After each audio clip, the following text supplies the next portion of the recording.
রাধে রাধে, জয় গোপাল জয় গোবিন্দ। হে কৃষ্ণ করুণা সিন্ধু দীনবন্ধু জগৎপতে, গোপেশ গোপিকাকান্ত রাধাকান্ত নমস্তুতে।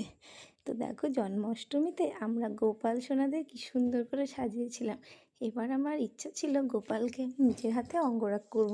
তো সেই ইচ্ছাটা পূরণ হয়েছিল। দেখো কি সুন্দর করে করেছি। জানি অতটাও ভালো হয়নি, কিন্তু আমার কাছে কিন্তু দারুণ লেগেছে। প্রথমবার করেছি, একটু ভুল ত্রুটি হবে, নেক্সট টাইম যখন করবো আরও সুন্দর করে করব। তো আমি এইদিকে গোপালকে স্নান করাবে আমার শাশুড়ি মা, আমি সব কিছু রেডি করে দিয়েছি। এদিকে পঞ্চামৃত দিয়ে আমরা কিন্তু স্নান করাই।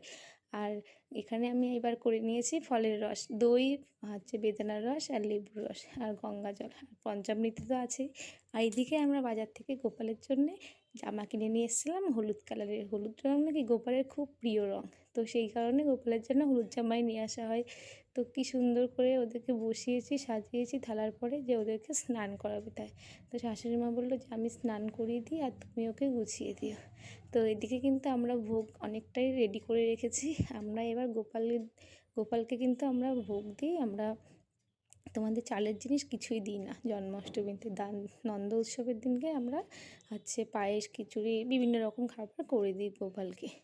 আর এদিকে আমরা করে নিয়েছিলাম তালের লুচি, এমনি লুচি, তারপর তালের ক্ষীর, তালের বড়া, সিমাই, সুজি, তারপরে তোমার দুধের ক্ষীর, আরও ফল তো আছেই প্রচুর রকমের।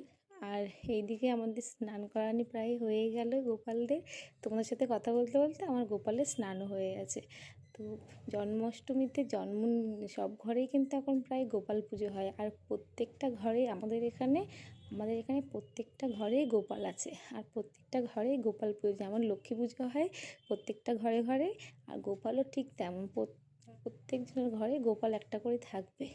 তো আমাদের বাড়ি দুটো গোপাল, একটা চীনামাটির গোপাল আর এই গোপাল। জানো তো, আমার বিয়ের সময় আমার ননদ দেওররা এই গোপালটাকে আমাকে গিফট করেছিল। তো যখন আমি নতুন বউ হয়ে এসেছি, তো আমাদেরকে গেট ধরেছিল। তো সেই সময় যা টাকা দেওয়া হয়েছিল সেই টাকা দিয়ে ওরা গোপাল কিনেছিল আর খাবার খেয়েছিল। আর যে চীনামাটি গোপালটা আছে, এটা আমার শাশুড়ির ছিল, মানে আমার ঠাম্মা শাশুড়ির ছিল। তো ওদের দুজনকেই দেখো রেডি করে দিয়েছি কি সুন্দর করে। আর গোপালের জন্য দেখো ম্যাচিং করে মুকুটও কিনে নিয়ে এসেছি। তো বেশ ভালোই লাগে প্রত্যেকটা ঘরে গোপাল পুজো, একটা অন্যরকম একটা অনুভূতি। আর বাড়িতে তো প্রচুর লোক, আর সব বাচ্চারা সব দেখছে, ওরাই কিন্তু ভিডিওটা করছে। আর এদিকে আমি গোপালকে রেডি করছি জামা পরিয়ে।